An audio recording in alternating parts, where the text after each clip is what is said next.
The fears of the Ajna Center, the fears of the mind, fear that we call anxiety, and it's anxiety over things.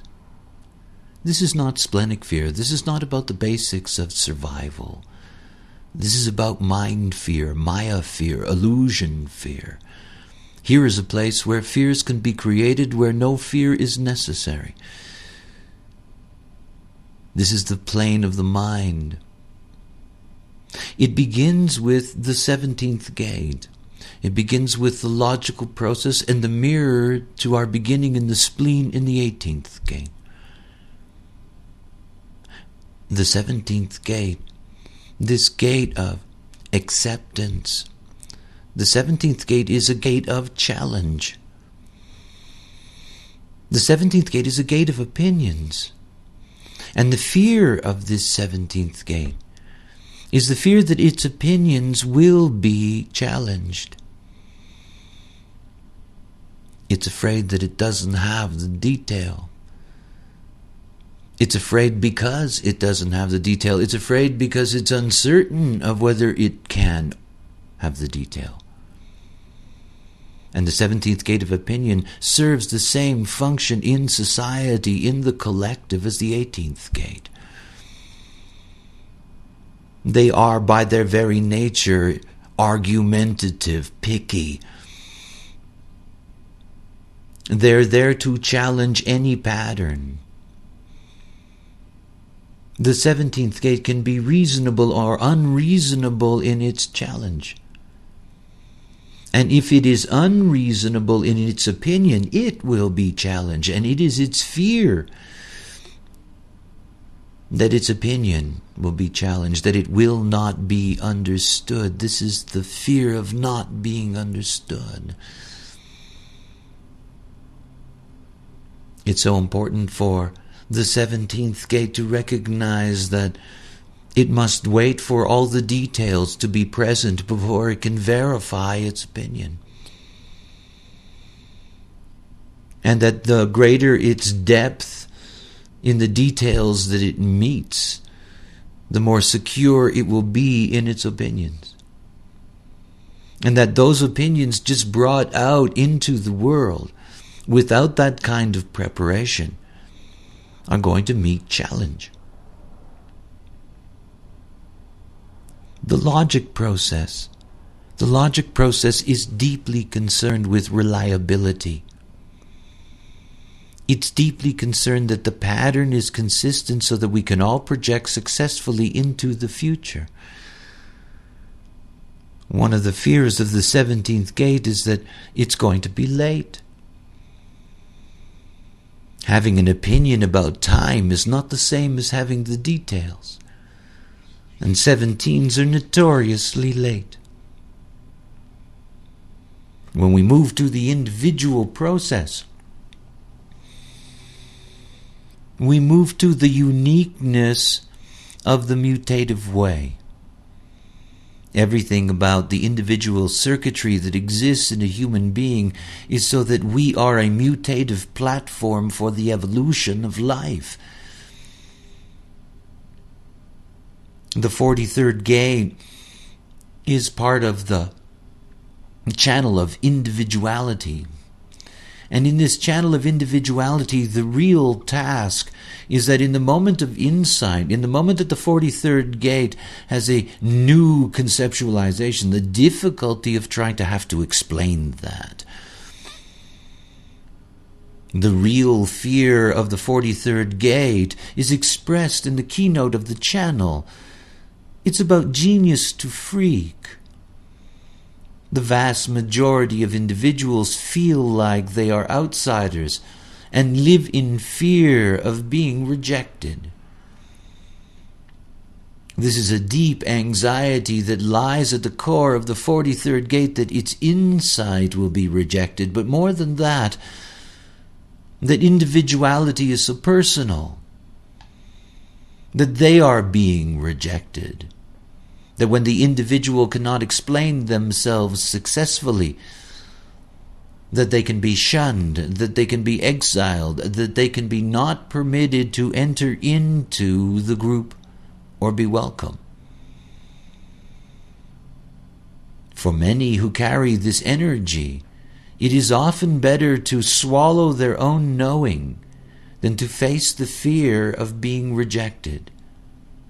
Every individual child, every individual mental child learns this when they're very young, because they automatically say, I know. And of course, when they're young, chances are they may not know. And they get put in their place for that. They get rejected for that. It is very, very frightening for them. They do not want to be on the outside, and yet they are different on the inside and need to find a way to merge.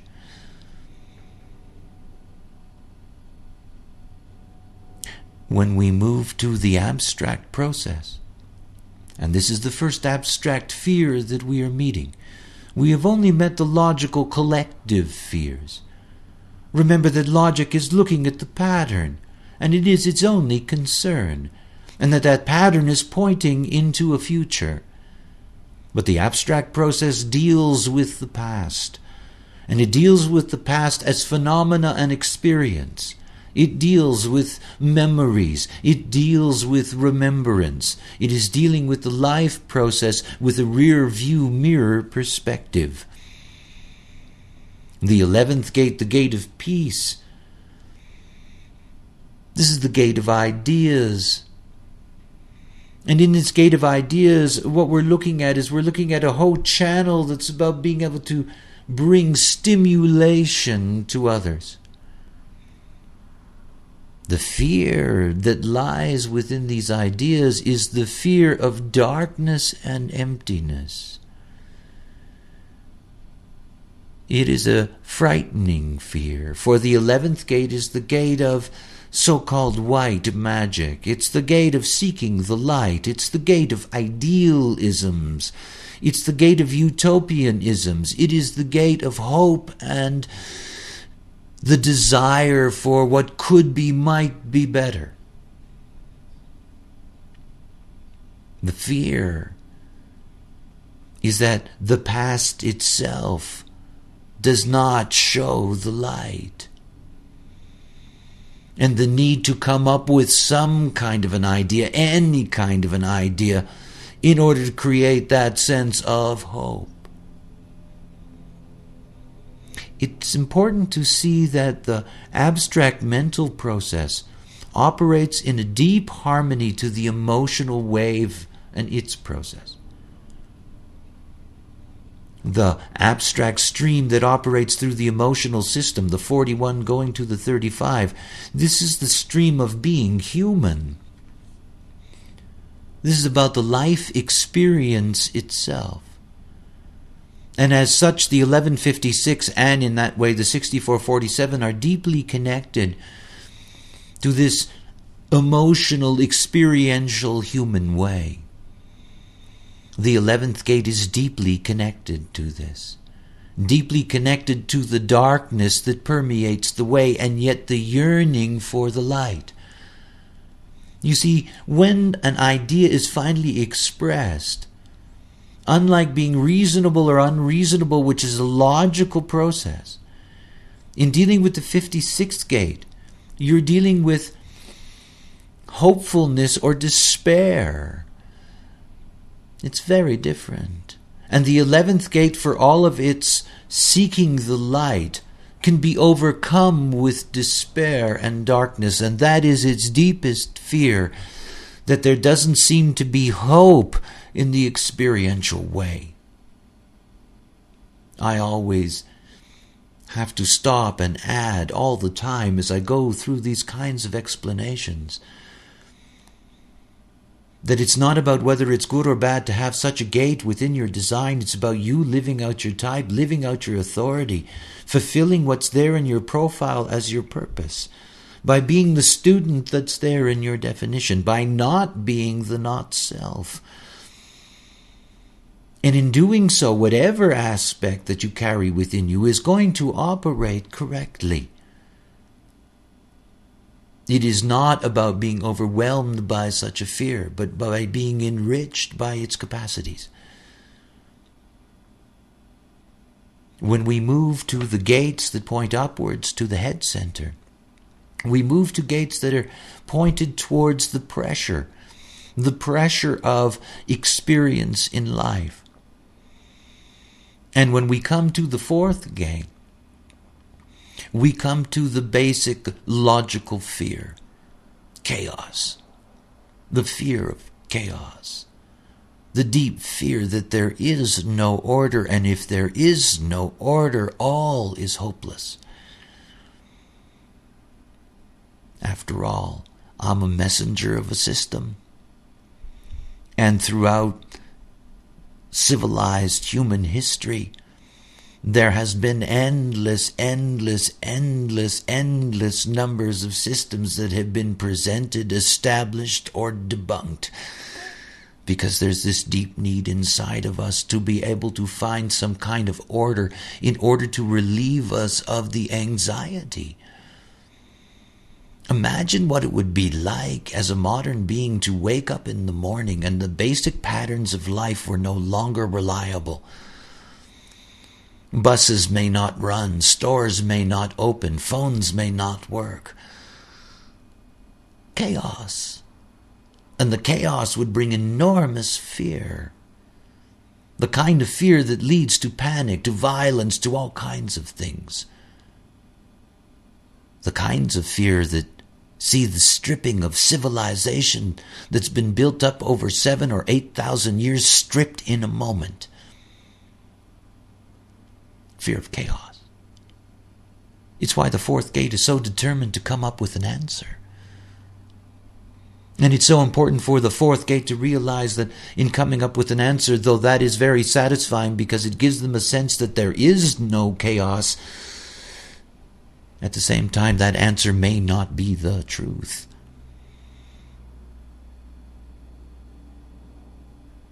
The individual process is the completion of what began in the 28th gate. In the 28th gate we had this fear of death, this need to find purposefulness, and the recognition that there's more to life than just surviving. There's more to life than just being concerned about food and shelter. That there are larger questions. And that part of the individual process, that most ancient part of the individual process, when the second stage of awareness opened up, when the mental field of awareness opened up, what you have in the 2461 is the channel of the thinker. This is about pondering the unknowable to discover what is knowable, what is worth knowing, what isn't worth knowing, and what is absolutely beyond one's ken. So in the 24th gate, the gate of the return, the gate of rationalization, here we have the fear of ignorance. Oh, the fear that not only will you not know, but a deeper and more horrible fear that the other, that they outside, that they will not be ready to know. It's why it's the gate of rationalizing, trying to find a way to codify what's new, to make it palatable ultimately, through the 23rd gate, through the gate of assimilation, to try to make it palatable to the other. And it is a deep fear of ignorance in the world, and it drives the 24 to be open to any kind of knowing.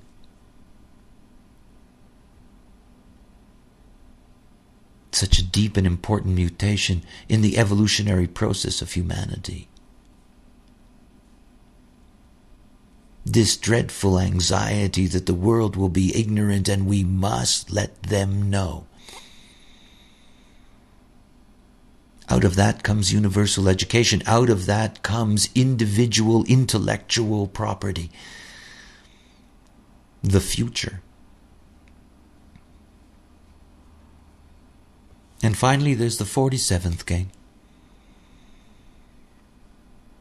And the 47th gate carries with it a burden in its name alone. It is the gate of oppression.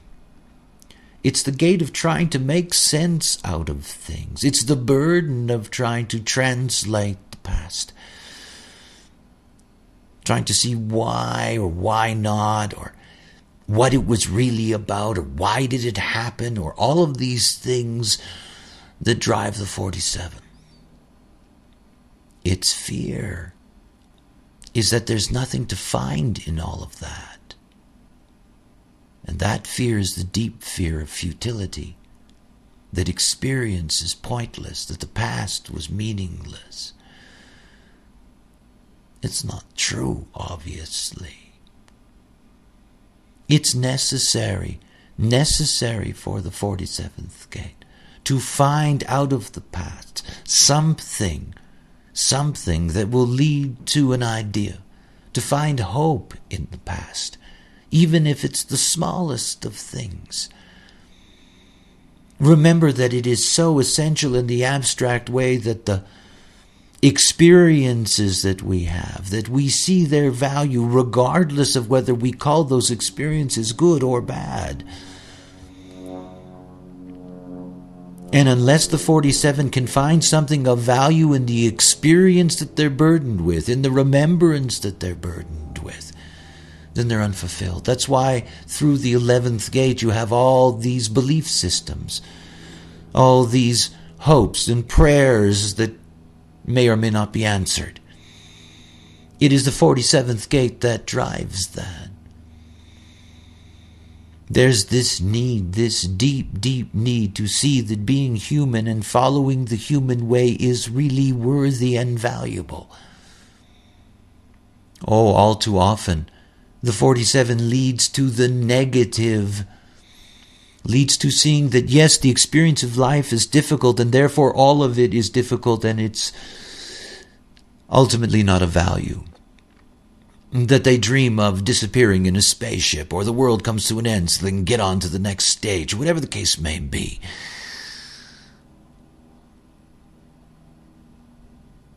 When they enter into experience correctly, there isn't anyone who follows the experiential way who will not find value in what they have done in their life. It is the great torment of the not-self to carry such a burden, that not being yourself and not operating correctly, there is no experience ultimately that's valuable to you because it wasn't you and it wasn't your experience.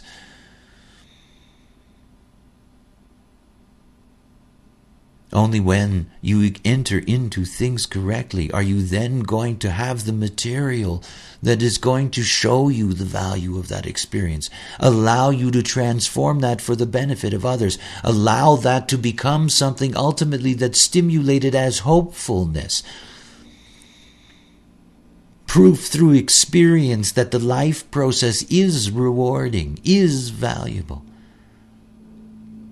You know, you see that all the time in the newspaper circulation wars, that bad news sells and good news doesn't.